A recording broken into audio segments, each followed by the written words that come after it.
Welcome to Curious Joel, a show about curiosity taking us deeper into the topics of people's passion and interesting conversation. I'm your host, Joel Circo. Our guest today is Marla Sparks. How are you today? I'm good. How are you? I'm doing very well. So Marla, what is your passion?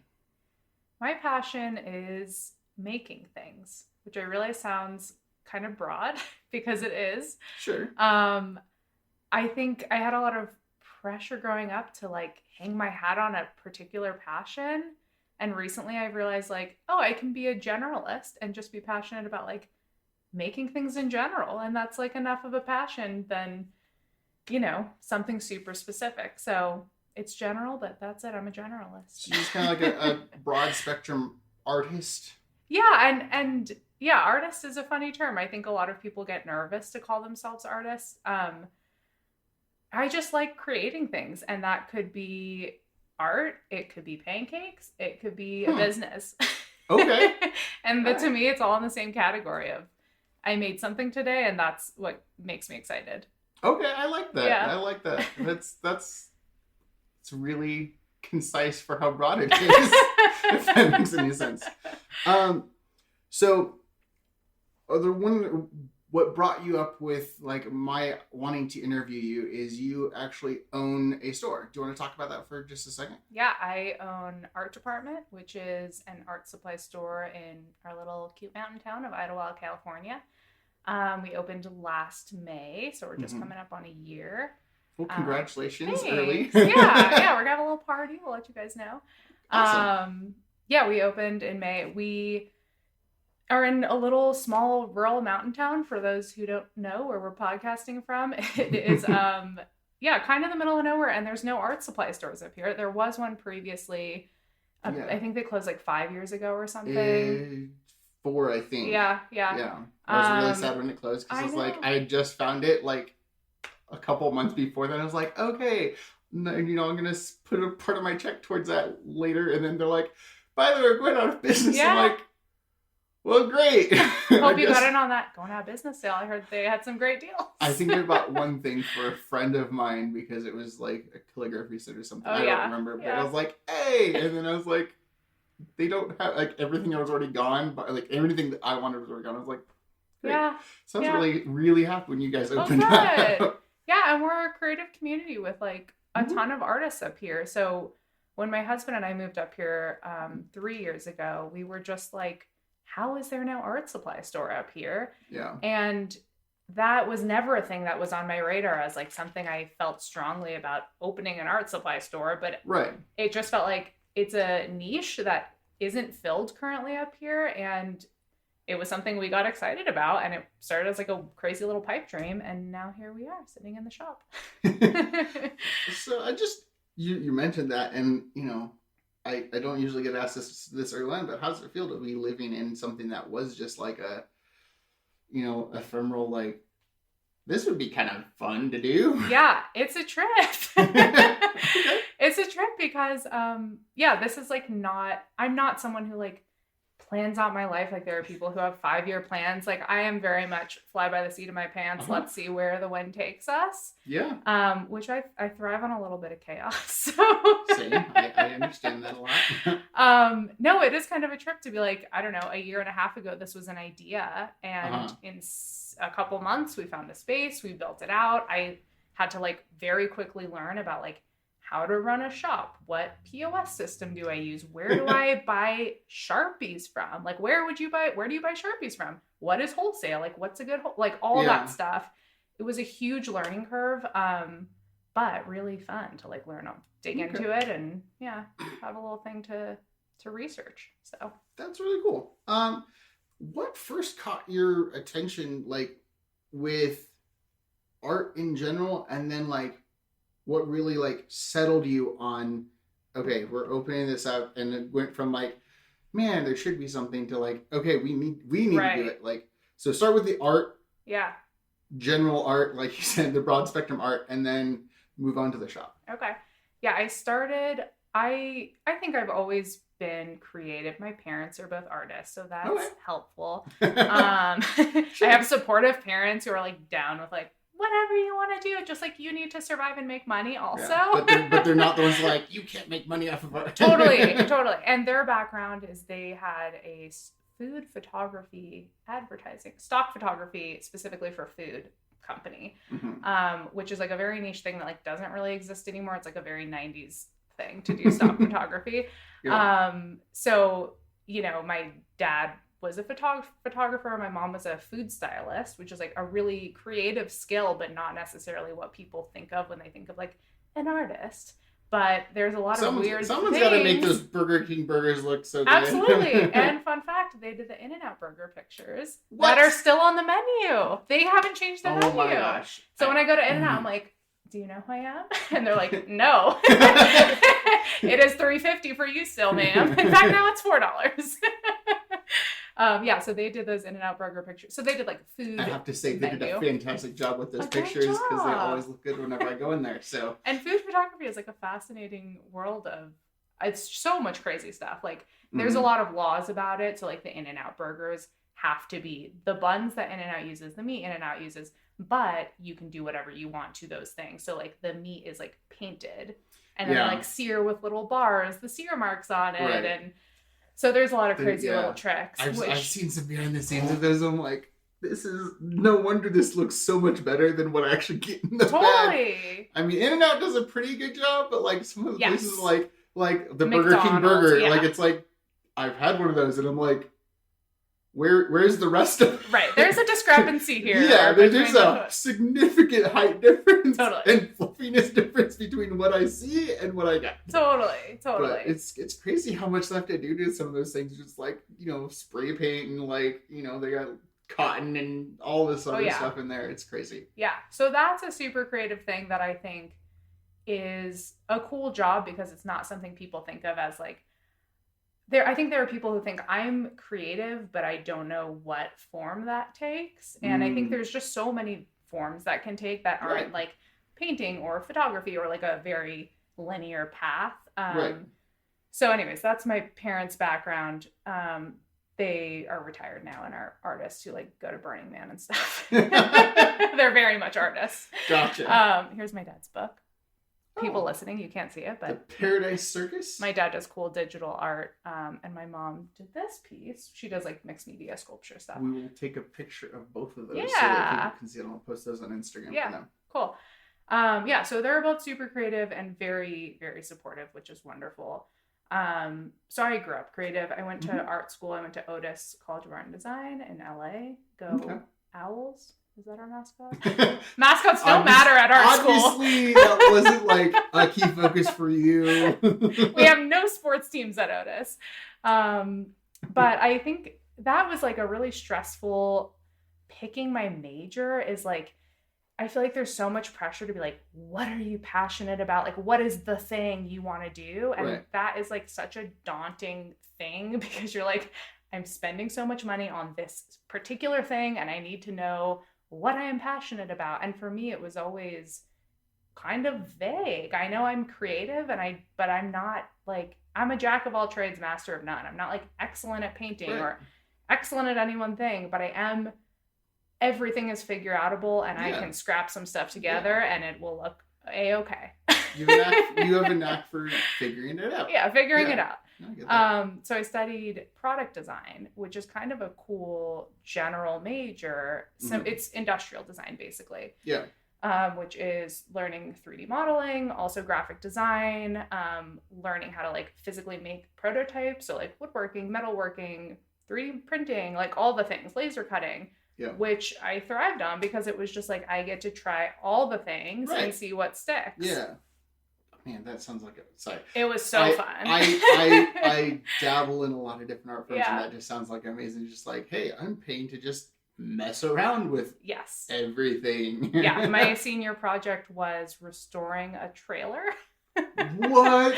And then making a couple other little things, but I made a like LED lantern thing that was a hexagon shape that was a magnet. Anyways, it was very fun to just be able to play around and have access to wood shops and metal shops and knowledgeable people and libraries. Like, I miss college so much. If you're out there and thinking about art school, Otis, do it. It's expensive, but it's worth it. Okay. So you just kind of spent a minute just sort of like feeling out stuff. Is that what you kind of went through on? Is just the product, what, industrial product design? Yeah. So that was I graduated with a BFA in product design. And then after school, my skill set I learned was really 3D modeling. I mean that's a lot of that. I mean, you said like between like the 3D printing and like the woodworking and stuff like that's all 3-dimensional stuff. Yeah. So and the digital stuff, like I picked up really quickly, and I was really good at 3D modeling. So I did a lot of freelance stuff, and actually veered totally away from like products. I didn't do any product design. I did more like spatial interior design. So I did a lot of like set design, a lot of like concert layouts where they're like, okay, we need to have, this is like the ugly amps we need to have around, but then we also are doing this like giant display, and how is that going to be built? So I would 3D model a structure, send it to an architect or a builder who would then be like, this is safe, or this will kill someone. You need to rethink this.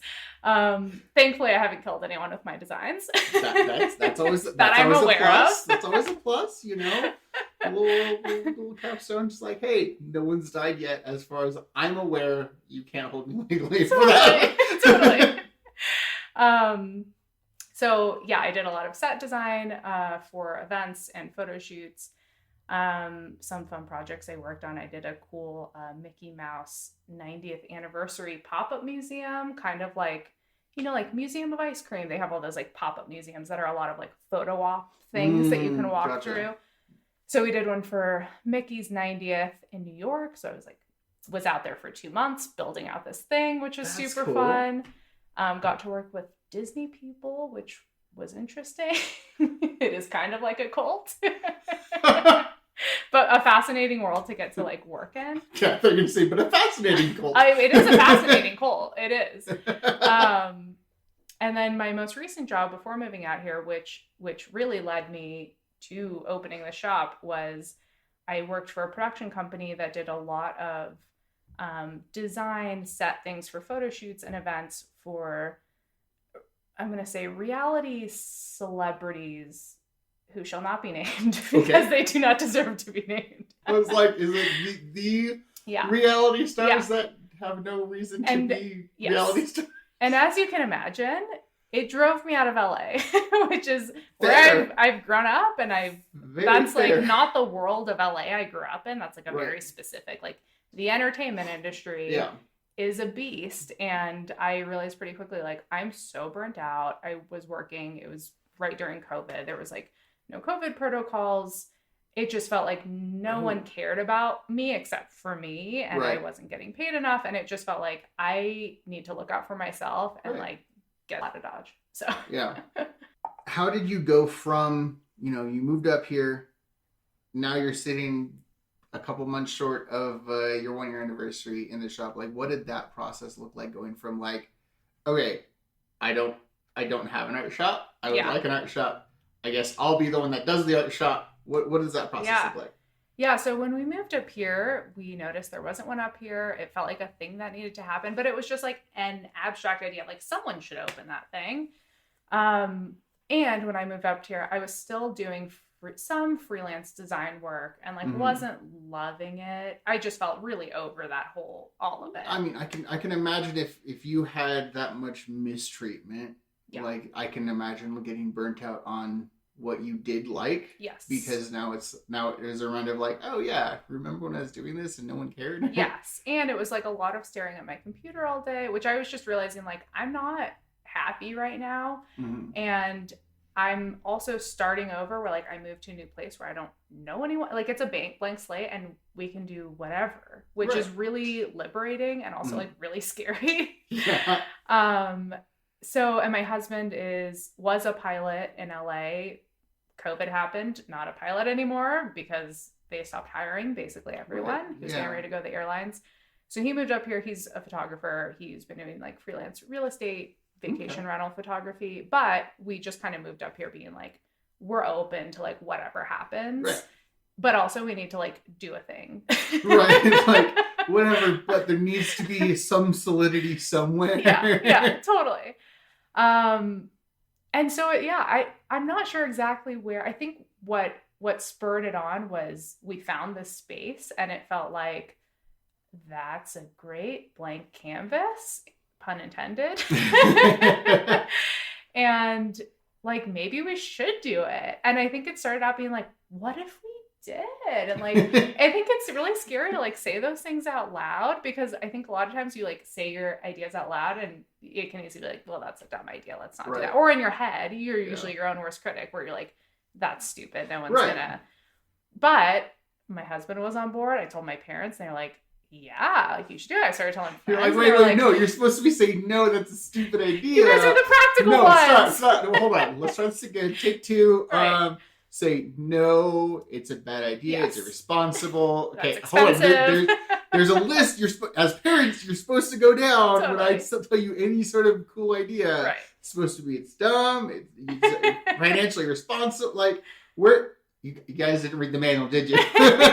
I think that's the blessing and the curse of having like endlessly supportive parents, is they just have like, just go for it, which I'm like, is this a good idea? I need like a reality check. Somebody that will say no to me. Totally. But they're also like, they have their own business. They're very like business minded. Yeah. So like I call my dad my business advisor, and I call him all the time to be like, I need help. What do I do? So they're like practical, but they're also like super supportive, which is it's just wonderful. Right. So they were like, fun idea. How's it going to work? Let's start thinking through whatever. And we just started like running numbers and figuring out like, how does this work? What if it's not that space? What if it's a different space? If it is that space, what does it look like? I can 3D model it. Right. Which is That's handy. That's a really nice skill to have when you're making something from scratch. Totally. My husband is from a family of carpenters, so he built out all the displays in here, which saved us a buttload of money. I did not know that. Yeah. Everything except these tables on metal, but he did all the woodwork. That's crazy. And he's a perfectionist, so they are beautiful. Yeah, I know. Yeah, I would not have ever guessed that these were handmade. Yeah, he did a great job. That's incredible. Yeah. So started out as a crazy idea, and then like got less and less crazy the more people who like were like, not a crazy idea to do it. When you open, yeah, exactly. Yeah. And I think the friends I've made up here are like almost a ton of people up here own small businesses or like have a million side gigs and little hustles, because like it's a little quirky, weird small town where like you have to have a bunch of side gigs. Right. Yeah. There's not a ton of like normal jobs up here, you know? You were just telling me about paintball guns at camp and stuff. No, it's all most everything up here is like, you know, I mean, that's one of the things I love about this is like, for me as a podcaster who's talking to people of passion, like, this is a gold mine. Yeah. I could go shop to shop to shop to shop and just be like, what are you passionate about? And I'm like, well, this shop. Yeah. Because the thing that I think I might have mentioned this on my show before, but like, we're an unincorporated town. Nothing here really is chain minus like the gas station and the banks. Right. I don't think there's anything else that's like, you can find this up. No, it's like, you know, you're not going to find the art department anywhere else. Right. You're not going to find like, you know, any of these shops anywhere else. Yes. This is the only place you can get these set of things. These are the only, the people that are in the shop are most of the time the owners and the managers and full-time employees. Yeah. Like, that's just how you have to work up here. Yeah. And it's fantastic. I mean, the few like mainstream jobs you can get up here, minus like, again, the bank and like the gas station, are like serving like at like restaurants. Oh yeah. And then we have lots of construction. Yep. Like, and tourism. Well, yeah. Yeah. but like the construction and like totally. Like serving food or cook or like in the restaurant industry, like those are the only like real mainstream jobs. Everything else is like artsy, niche. Yeah. You know, like very specific things. It's like, what do? Well, we do pottery. Yeah. You know, we do chocolate. We do ice cream. We do candy. Like, it's just like you walk in like, well, I know exactly, like, this is footwear. Yeah. That is all it is. Like, that's what this town is. It's fantastic. So like the fact that you found art, we need an art supply. we're going to do an art supply, and Yeah. you do it amazingly. Thank you. Yeah. Yeah. And it is really cool that a ton of people in this town like created their own jobs for themselves and started their own businesses. And because of that, there's such a tight little network of business owners where like you can be like, I have a question about my POS system, and Right. I can just like go next door and ask Helen at Mountain Pottery because she has the same system, whatever. Like it is really cool to be in a small town. Because of that. Yeah. Lots of small business owners. Yeah. I mean, that's really cool. So what does the like running the shop on like a daily basis kind of look like? Like what does that like a day in the life kind of look like? Yeah. So when we first opened, I was here, Chris or I were here 5 days a week. We're open 5 days a week when we opened. And I realized probably like 2 months in like, oh, I can't do this 5 days a week. Like I will go crazy. Yeah. Even though I like really enjoy retail. I know some people hate it. I love chatting with people. I love seeing what people are working on. Mm-hmm. So many people bring in projects and are like, I need help troubleshooting, or like, here's a painting of my dog. Like I love all of it. Right. So I enjoy the retail part of it, but doing that for 5 days a week is like just a lot of monotony. And I, as a generalist, find that like doing the same thing every day is like really, really hard for me. Like I need every day to be like a little chaotic and not the same. I have a random question that I feel like I end up asking a few people if they don't already, sorry, my allergies. If they don't already know this, but have you ever looked into like getting a diagnosis for ADHD? Because that sounds like something like, as you're talking about like chaos and like something that I thrive on, that I'm still trying to get my own diagnosis. But like, it's one of those things that like the monotony will bore me to death. Like, almost literally, I get really stressed when I'm like getting bored of stuff. Right. And so like, I have to like, okay, I need something else to shake it up. Yeah. So like it just, and the generalist, the like dabbling in everything and getting okay at a lot of things is something that I grew up doing. Is like, I couldn't get into super technical stuff about sound systems, but I can do a pretty good job with just throwing any system at me. I can kind of like, well, this is how most of it works. Totally. Well, but how do you, I don't know that. This is all I know. And you won't notice that I don't have a degree in this for like a good solid minute. You'll think that I've been doing this a long time, and then you'll ask a question about like, preamp something. And I'm like, I have no idea what you're talking about anymore. Totally. I think that's a very valid question. I have not been like tested for it. My mom and my brother have ADHD, so I'm sure somewhere on a spectrum I am. It's hereditary. And I'm sure I definitely have traits of it. I get hyper focused on things and literally cannot hear people around me if they're talking to me because I'm like so intensely focused on something. Yeah. No, I get the same way, and my wife has to deal with like Joel. Can you hear the words I'm saying? And you're like, no, I cannot. And then she's like, are you coming to bed? I'm like, no, I'm on a roll. Yeah. It's 2:00 in the morning, but I'm moving, and if I stop, I will never be able to pick this up again. Absolutely. No, I definitely have some of those traits. Yeah. And it's a thought, and it's weird because like as I've been interviewing more people, there's more and more people that I'm listening to, like how they get hyper focused and they have these broads, like just I kind of understand how certain things work really easily, and I'm like, and it feels weird because like I'm like, I used to think this was a very unique set of skills that I had, and then I realized like so many people also have a lot of the same like symptoms that I have with ADHD that I, like I said, where can I get an actual diagnosis? So like, it might help because then you can tell somebody else like, this is the specific reason versus just like, I just like focusing on a specific thing is a little hard. You can be like, hey, my ADHD does this, my ADHD does that. Like that. I say that sometimes to help other people understand versus like, well, let me go on for an hour about why this works and why my brain does this versus like, my brain's just built differently than yours. Yeah. Yeah. It's just, No, I think that it would be good to know and like get tested for it. I also think if that is the case, that weird skill set that I have has like gotten me here. So I'm super grateful for it. And it's a skill, like you said. It is. And I don't think it's something that could be ashamed of by any means. I think it's amazing. I think it definitely has some drawbacks, like the, oops, I didn't eat today because I had other things I was focusing on. I never forget to eat. Well, it's different for each person, but like for me, like I've gone like a whole day that I didn't do a thing to take care of myself. I was focused on one thing. I didn't use the restroom. I didn't eat food. I didn't drink water. Like I didn't do anything. Just I was focusing on this one thing. Right. And then I'm like, it's been 8 hours. I should probably do something for myself in some sort of nourishment, self-care in some way. But like it's got drawbacks of like, I think this is boring, so I can't. I know I have to do this, but I can't. Oh yeah.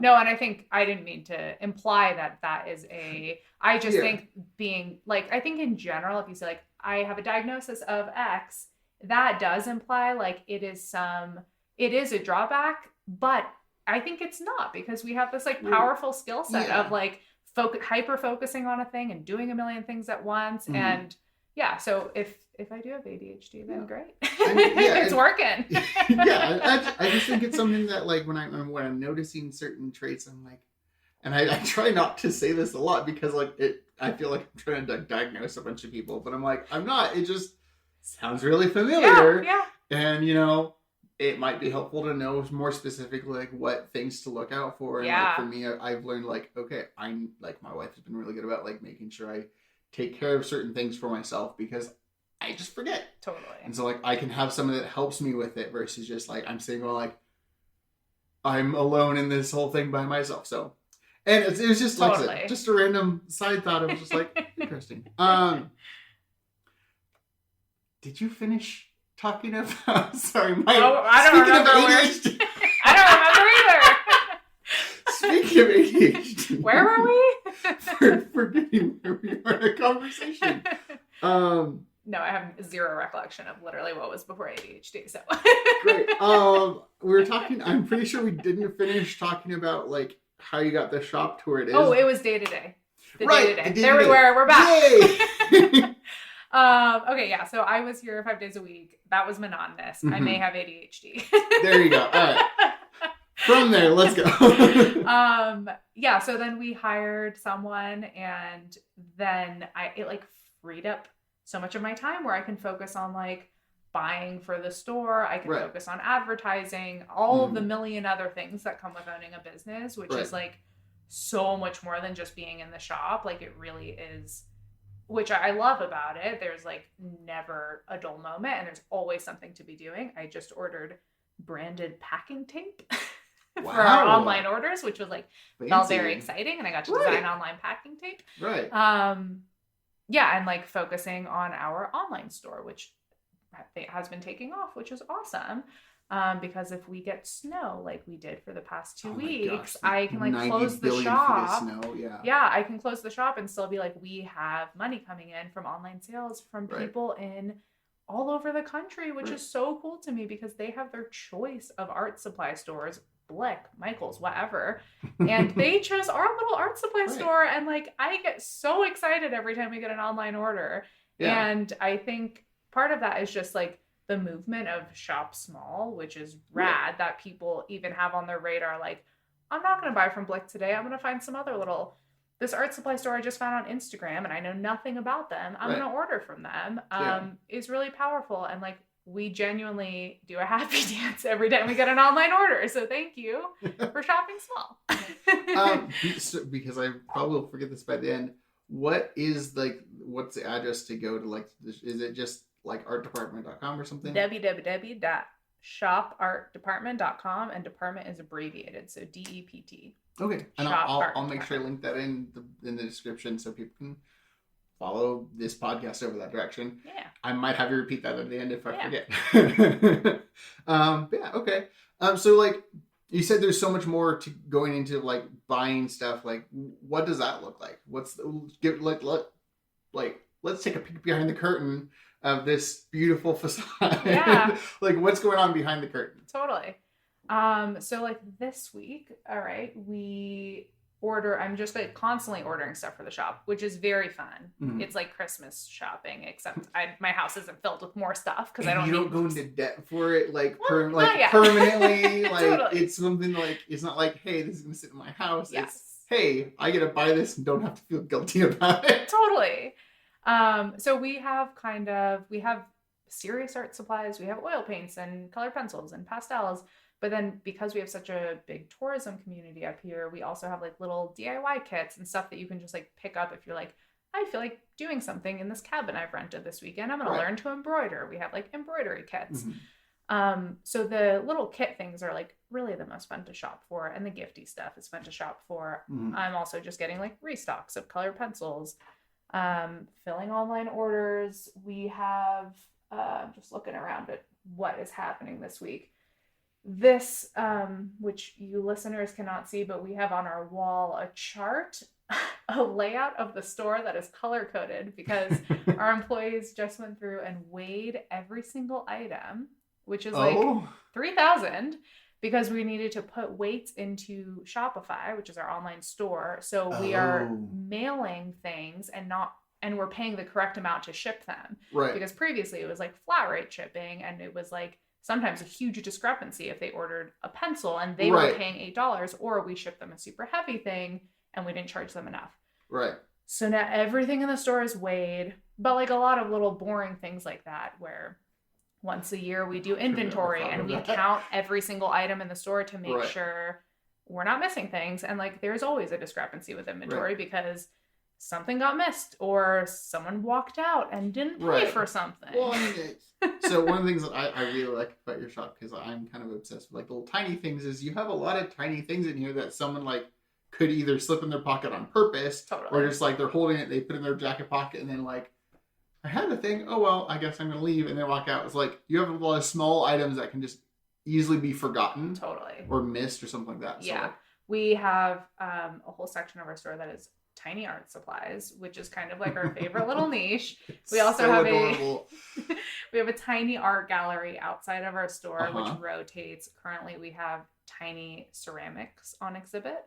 But yeah, we do have a lot of little tiny things that people can walk out with, and they are right by the front because they are our best sellers, because you walk in and you're like, I don't care about art supplies, but I need a tiny paint palette.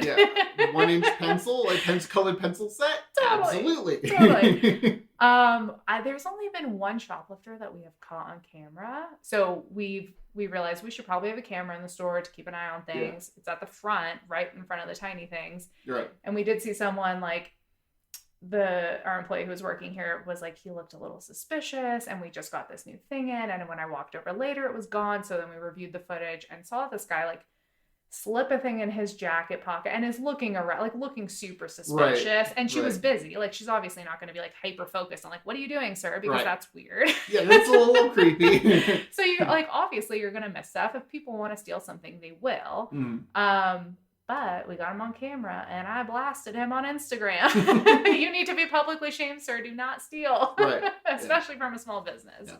But it's good they don't have like a lot of that going on. No, or not that I'm aware of. They're really good. Totally. They know where the camera is. The cat burglars of shoplifting. Totally. Yeah. So that's like an aspect of running a small business that you just have to be aware of like, people can steal stuff. We have lots of tester pencils. People can just like snap them in half or like get ink all over our nice countertops that my husband made. So, yeah. Just the little things. Yeah. Okay. So you were talking about like just learning how to like start your business. What was a skill that you didn't know you needed? Like that you kind of surprised, like, whoa, okay. I think a skill I wasn't prepared for was managing people. Okay. That I think because I've done freelance stuff my whole life, I've always just been like working for someone else or like working kind of on my own. And I obviously knew I wasn't going to run the shop by myself, but like being in a managerial position where I have to like work with different personalities and figure out shifts for people and figure out what's going on with them personally and just all the things that come with working with other humans. Right. can be challenging, you know, and it is wonderful to not have to be in the shop full time and to be able to trust people and delegate, but like giving up control is really hard for me. And part of me is always like, I could just do it. I could just do it myself. But like, I'm not going to do it myself. Right. And I can't get it all done myself. Right. So like, I need to delegate. And so that is a skill I've really just been continuously working on, is like, how do I learn to trust people, give up control, delegate stuff, and do it in a way where like I am being empathetic and a good boss, but also firm in what I want. Like, it really is a tough line to balance. And I don't think I had ever put myself in the shoes of like other bosses that I had previously, of like, oh, this is actually hard for them right now. Like, I've been fired from a job, and it's hard to like, to hear that from a boss. Obviously it's hard to be fired. It's, now I know, even harder to be in the boss's position of like having to tell someone what you want and how you want it done. Like, that's, and maybe part of that too is being a woman. And I think we're just, it's ingrained in us to like be polite and be people pleasers. And I have had to like actively unlearn that and be like, I am in charge here. I do want this done a certain way, and I shouldn't feel bad for being in charge of a business. No. So, and you're saying that you actually listened to that an episode, and I was like, I'm a firm believer that like you shouldn't have to feel that way. Yeah. Especially as a boss, like this is yours. Yeah. And you need a thing done your way because this is your shop. Yeah. Like, and you shouldn't have to feel bad for like, oh, you wanted to do it somewhere else. Oh, I'm sorry. Right. Like, it should be like, I'm sorry. I gave you explicit instructions on how to do it, and you didn't do that. And it's been a pattern, and sorry, you can't be here anymore. Right. I am also like really empathetic, and so it is hard for me to do that without feeling bad about it. Yeah, no, I get that. Yeah. I also manage over at my day job, and like there's times I have to sit down and have a serious conversation with somebody, and I always feel terrible. I'm like, I'm gonna cry. Yeah, like, it's really hard. It is like, really you hard. have to sit there like, you're not gonna cry. You're not gonna cry. Yeah, can't cry. Yes. They're in trouble. They did this. They had a choice. They chose not to. Yes, they're gonna feel really bad and they're gonna be really sad, but you have to have this conversation because you know, it is really difficult. It is challenging, and it's a skill I'm just constantly working on. And my husband previously managed a flight school at Santa Monica Flyers in LA, and so he managed like 20 pilots and the front desk people and the people washing the planes, and he's really good at giving me feedback of like, no, you're not being crazy right now. Right. Yeah. You should not feel bad about that. Right. That is your job. And I have a job too, just like everyone else has a job. And part of my job is managing. So that's a skill I'm just, evolving and still learning, and was not prepared for how difficult that aspect of it was going to be, how difficult people can be. Yeah. Which everyone, that's just life, is working with people and figuring out how to all get along. What are like the top 3 skills someone would need to like run a shop, either like this or just a shop, in like a small shop in general? Yeah, I would say definitely like you have to be flexible. Like you have to be able to pivot. Yeah. And be like, this is not working and it is costing us money and we're not doing that anymore, and here's a solution for it. And if that solution doesn't work, here's 20 other solutions. Which, as someone who is great at not doing the same thing every day, it's really easy for me to be like, not working, let's change on a dime and do something else. But for other people, that might be a little bit more difficult. Yeah, if you really like structure, it might be tricky because every day is different and there's a new challenge every day, and there's a customer who needs some very specific thing and you need to do it, whatever. Like there's just always, you have to be nimble and know how to pivot. So flexibility. Yeah. What are the next like 2? Okay. The other thing I would say for being a business owner is just being able to recognize that, like, this kind of goes back to what we were talking about before. Like, you can't do it all on your own. Right. Like, you will suffer if you try to do it all on your own, because it's so many hats you have to wear. It's so many different things. Like, you do have to be able to trust people and to be able to delegate. And I think that's a big part of running a business too. So still learning. Yeah. Okay. And you have one more? I think 3 was kind of just a number I picked. Yeah, so yeah, like, yeah.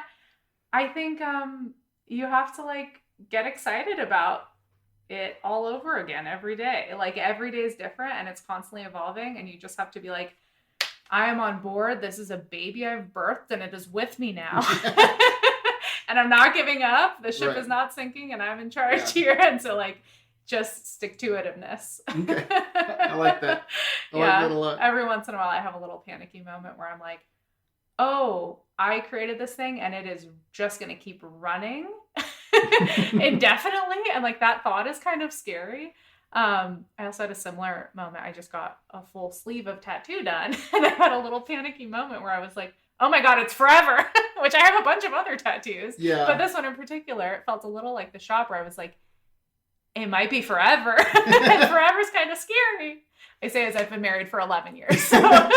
Okay, so that's something else that I found out just on a small little tangent. Also goes back to ADHD of just like permanence and getting bored is something that you get scared of, because that's something that, like when I was proposing to my wife, like I'm sitting there like, I don't have commitment issues. Commitment issues is not the thing, but like I was worried that that's what it was. It was, this is going to be for the rest of my life. Forever is and I'm scary. sitting there like, even if you're sure. But what if I get bored? It's like, no, one of the reasons I love her is because I'm never bored. Yeah.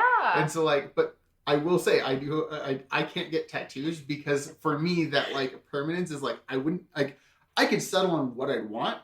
I would not be able to settle on where I'd want it. Yes. Like I'd be like, okay, on the like okay, well what about the shoulder? No, arm, like what? Ooh, like what about a thigh? And like I'd want like a sticky magnet that I could put around my body. And so like tattoos, like my wife has a few and they're amazing. I love them, but I'm honestly like I can't do it. Totally. I would like that sleeve. You have a really cool looking sleeve, but I'd be like, yeah, okay, can I get a different one tomorrow? Yeah, but like, it's like, nope, sorry, I can't. You got to start small, get some little ones that no one can see, because you will get a tattoo you regret at some point. Yeah, December's there yet.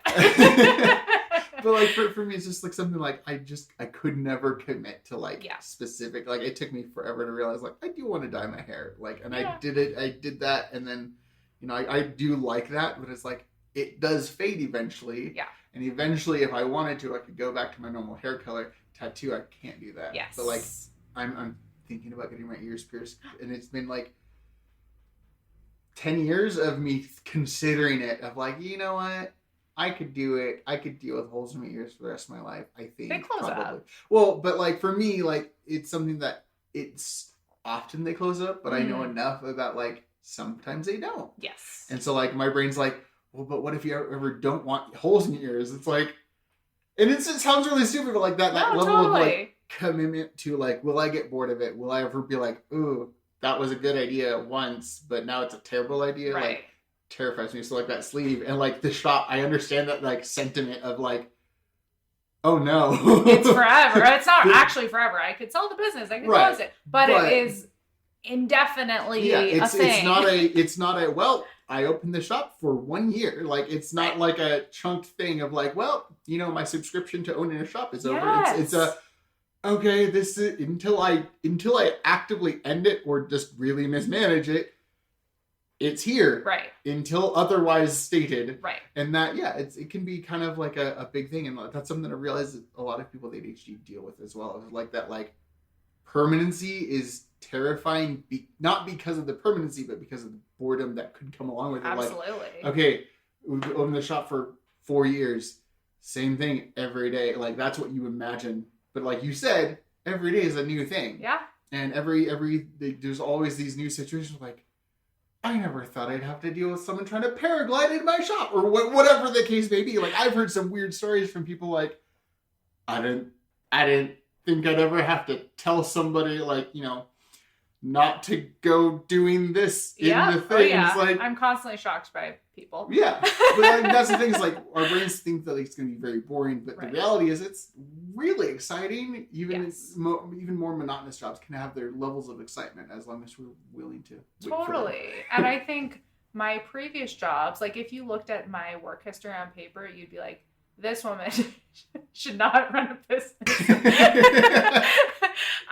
I've always been freelance, and the like random whatever. I worked in a restaurant, I worked at retail stores, like all that stuff was like I have never been at a job. I think my longest job was like 4 years. Like I just get bored easily. Mm-hmm. I move along. And Yeah. I did freelance where it's like this job is a month and it is done after that. And if I hate Right. working with these people or I get tired of I seeing have Mickey to deal with Mouse, them for a month and then I'm done. totally, You know? yeah. And so this is like the extreme opposite of that, where like I can't go on vacation because I have this baby now. Yeah, it's just like, well, if I leave, it might die. Yes, Like, yeah. No, and I just went on my first vacation since we've opened, and it went great. And the shop is congratulations. still I know that here. that's hard to do. It of was letting hard. go and like trusting someone else. Like, okay, You guys got it right. You're not gonna like break an arm or anything. You're not gonna. It's not gonna be on fire when I come back. Totally. All right. The shop All is right. still standing. I'm going. Nope. I'm going. Nope. I'm going. Like, Totally. Yeah. So, yeah. Now it feels a little more like I wouldn't say a well-oiled machine. It is a machine with oil in it that is running. It's not blowing smoke. Yes. Gotcha. Okay. Yeah. Nice. What was something, and I'll give you both of these and you can answer them in whatever direction you want, but like what was something that was easier than you expected and what's something that was harder than you expected going into this? I think easier than I expected. I'll start with harder than I expected. Okay. Was finding distributors for art supplies. Mm. Like, it's one thing to be like, I want to buy a colored pencil at retail cost. There's a million places you can do that.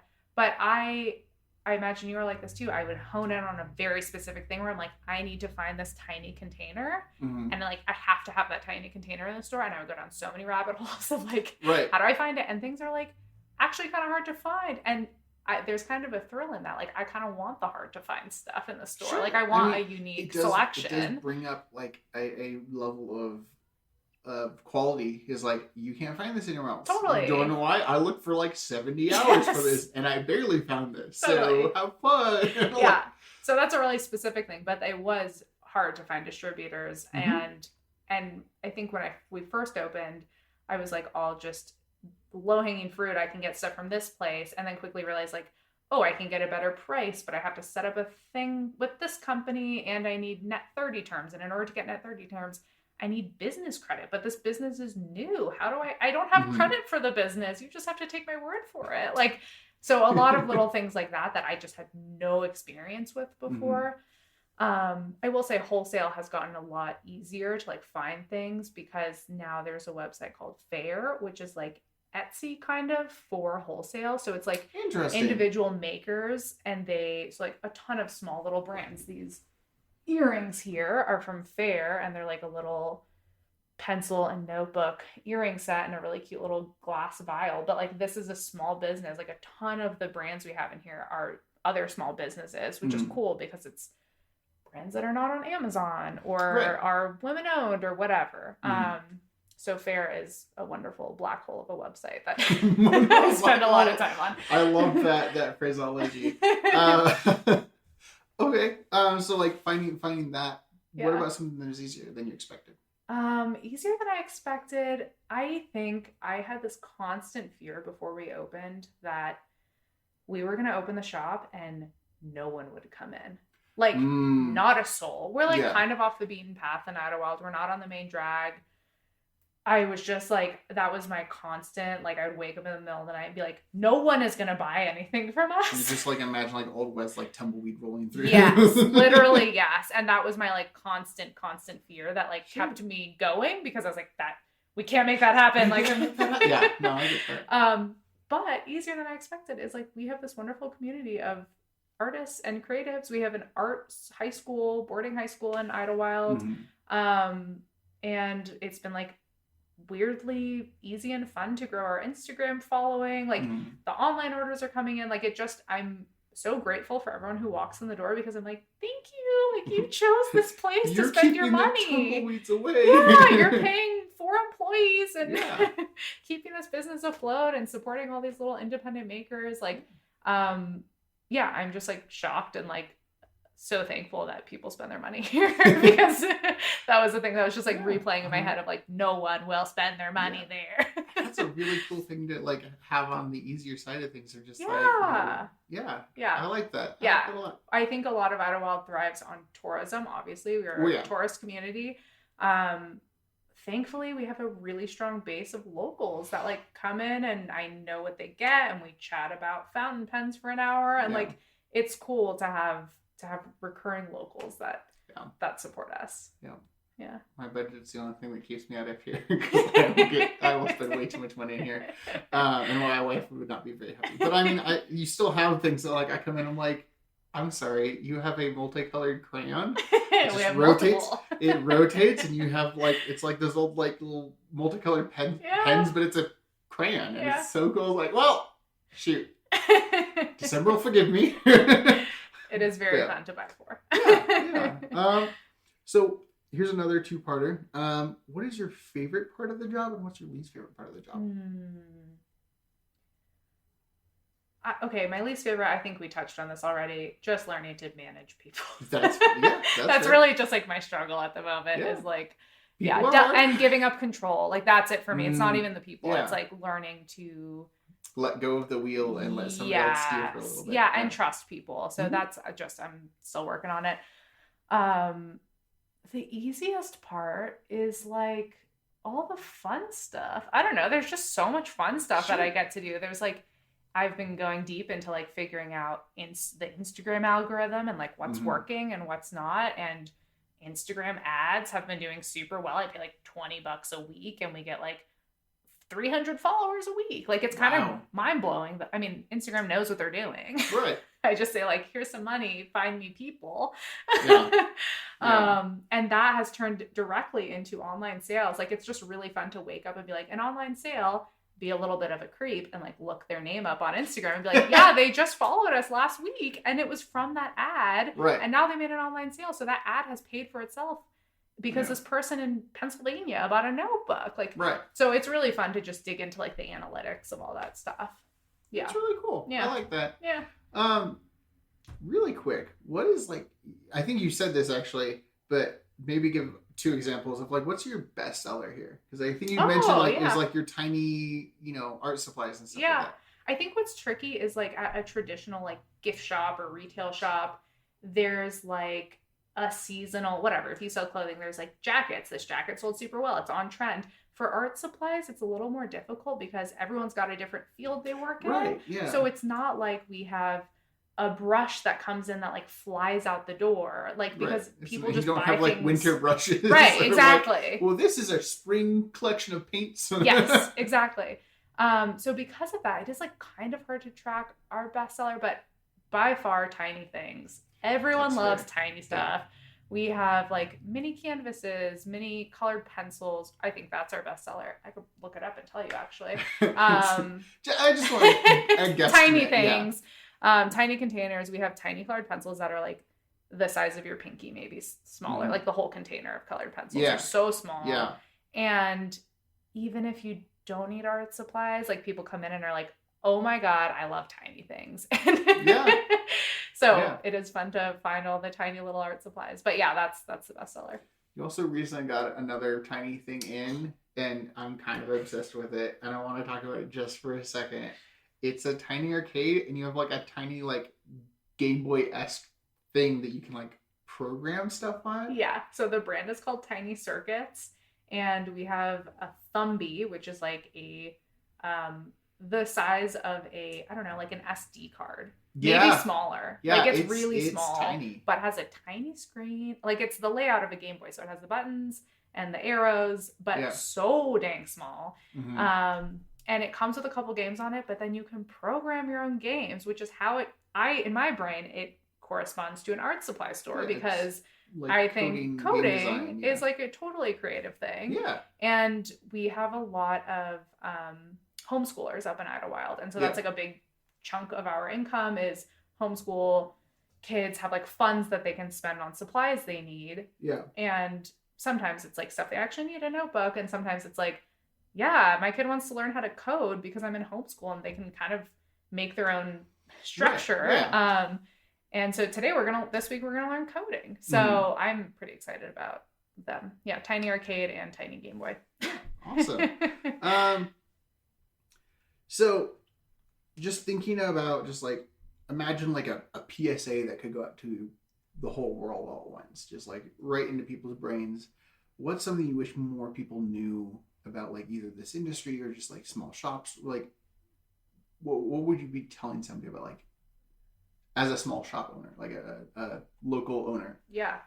I think it's all doable. Like, I think just like the big picture is like, if you want to start a business, like figure out how to do it, find funding, and do it. I think there's a lot of things that feel like really big and overwhelming that people have as dreams that are like, you break it all down into a bunch of little steps and like everything is doable. And I think that goes for like art in general too. Like, I think people are scared to call themselves an artist, but like, if you think you're an artist, you're an artist. No one's going to define it for you. And like, all of it is doable. You want to learn to paint, you want to learn how to open a business, you want to learn how to start a podcast, like you can figure all of it out. Okay. On the other side of that, any like faux pas that people should be weary of, like shopping small businesses? Don't steal. Okay. That's a law. Please don't steal from a small business. That's or less like of a Walmart. faux But like pas and like party foul. That is, you did them illegals. So yes, absolutely don't steal. Yeah, I approve this message. But what about like, just like it's kind of annoying, but you know. Yeah, I would say, okay, I have two things. Okay. Be nice to employees. I feel like if there are a very small group of people who have not worked in the service industry before, whether that's like retail or restaurant, and like don't realize like being on the other side of someone who's mad about something sucks, and we don't want you to be mad. Right. We're doing our best to fix this. Yeah. Be nice to people, and you get way more with. Right. I'm way more likely to give you a discount if you're friendly than if you are rude. The other faux pas. Oh my! I'm having a brain fart. I really thought of something. Take your time. Oh, okay. People come into the store and just chit chat for an hour or more and don't buy anything. That's cool. Yeah. Like I am happy to see people's art. I'm happy to help you troubleshoot. If you're like genuinely like looking for a thing and we don't have it and then we end up chatting, like that's one thing. But like if you come in to just like, because I'm a captive audience behind this register, right? It's not cool. Right. And we do have there's a couple people where I'm just like, at least buy a pen if you're going to be here for 3 hours. Right. Yeah. I will say that is one of the downsides to the locals sometimes. Absolutely. Is that sometimes they just come in and they just talk. They just and shout like, out. We have custom. Yeah. I'm happy about your dog thing. Yes. I would. Yes, it's your dog is adorable. Yeah. But I got sorry. There's it. Give me or one, even if one I minute. don't, like even if I look like I'm doing nothing, like there is a lot happening in my brain. Right. Yeah. So, anyways, that's kind of a faux pas. Buy something if you go into a small business. Yeah. I always feel bad because like yesterday I came in to give you like a quick thing, and I was like, I've been here for so long. We were. I'm like, You're an exception. Yeah, we were chatting. But like I honestly do feel bad whenever I have to like come in and either I don't find what I'm looking for or like I'm. There's been a couple times I come to look for you or something like that to talk about like because we've been talking about this for a while. Yeah.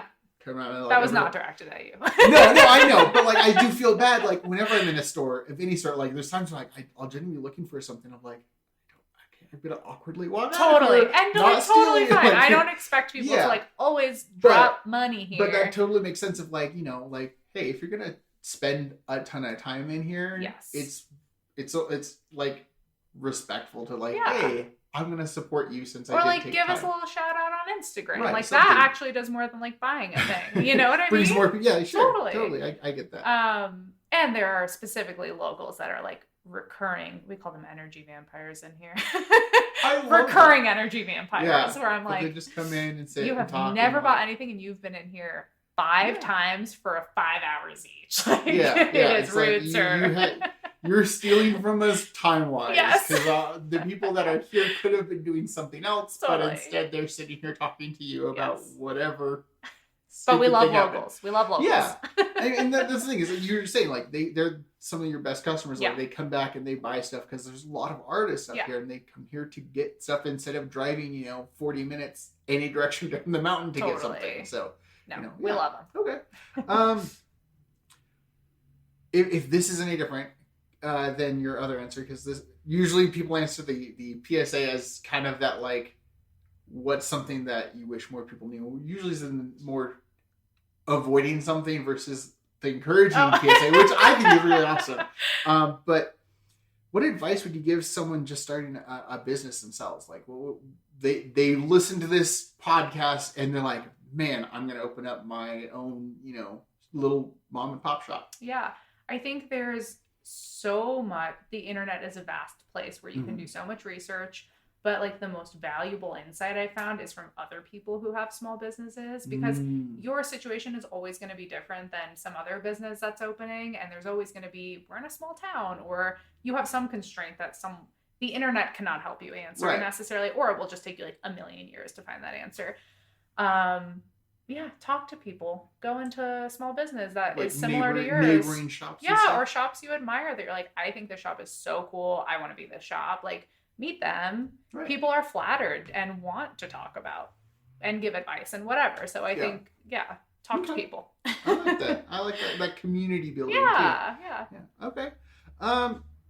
What about if you could go back in time and give advice to yourself? What advice would you give yourself? I would give myself the advice to ask for help more often. I think this goes back to me being kind of a control freak. But I think I can do everything on my own and I cannot. And so, message to my future self, be more open to like getting help from other people and like taking advice. I'm like really not good at taking advice, even my own advice. Right. I get that. Yeah. So I'm a work in progress. Aren't we all? So this is one of my favorite questions to ask and just see where people take it. So if you had like a magic snap, like think like genie level, no strings attached, like the ability to change everything to exactly what you'd like, what would you like to see? Like what would your magic snap be? What would the shop look like? How like would you have like multiple stores? Would you have like three like stories? Like sky's the limit? Yeah. What would that magical enhancing of what you do be? Yeah. I think this is like, be careful what you wish for in a nutshell. Sure.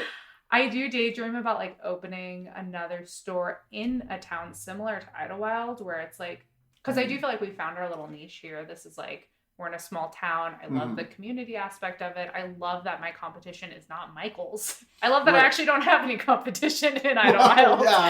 Yeah. But, and also like, I don't want to compete with Michael's because I cannot compete with Michael's. And I love a small town. I grew up in LA my whole life. This is like very novel and exciting to me to be in a town where there's like accountability and like humans, who live next door. All of it is really cool. So I have been like kind of daydreaming about another store in somewhere like Joshua Tree or a town like that. Gotcha. I don't know that I'm like ready to commit to like snapping my fingers and willing it into existence quite yet. So I'm not going to say that.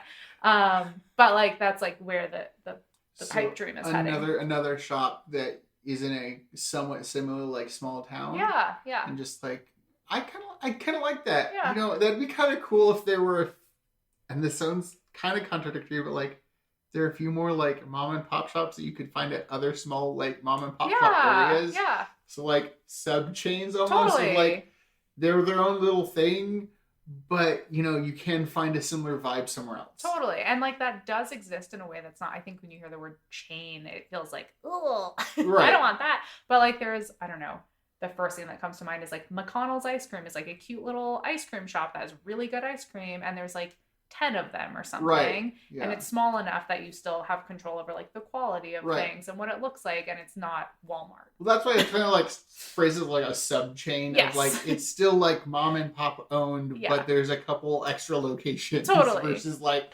well, yep, there's a corporation. Right. Yeah. I like that idea though. Yeah. Do you have any any questions that you wish more people asked? I love when people ask, when people come in and are like, I want to learn a new like I'm here because I want to learn watercolor. Like that to me is so cool that you're just like, I know nothing about this and I'm here because I want to learn something. And like, what do I need? How do I start this thing? When they take the dive. Yeah, like that, because that's scary to like learn a new thing is not, especially watercolor is tricky. You got so You're the one that control. picked that, so like No, but that's a common thing that people come in Okay. and they're like, was watching YouTube videos on watercolor and I want to learn watercolor. Like that to me is awesome. I think more people should be open to just learning new things and trying them because that's how we all grow. Yeah. Okay. I'll ask one thing and then the other. As you do an interview, sorry, my brain like said a thing and then reset a thing and then it came out. We're all on the ADHD spectrum here. Welcome. So, is there anything that you wish I'd asked or like we didn't talk enough about or anything like that? I feel like we covered a lot. Can I plug some stuff?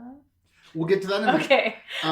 If nothing comes to mind, I guess the other side of that was like, I'm trying to continue to grow my interview and have better questions. Like any questions that you feel like I should have asked directly that maybe you brought up something, but like I didn't ask the question. I feel like you covered a lot of ground. We went from childhood to this moment.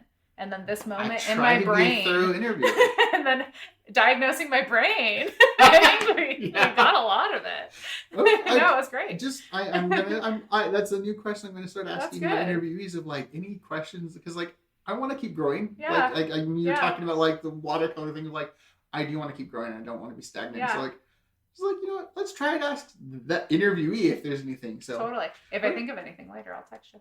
Okay. It won't be on the podcast, but it'll be in a text. Okay, so now go ahead and play everything. Okay. List it all, and all this will be in the description box. All right. So. The other thing, I didn't touch on it all, but I co-own Wild ID, which is a gift shop in town, and Wild ID and Art Department host an annual Pints in the Pines, which is a beer and mural festival every August. Okay.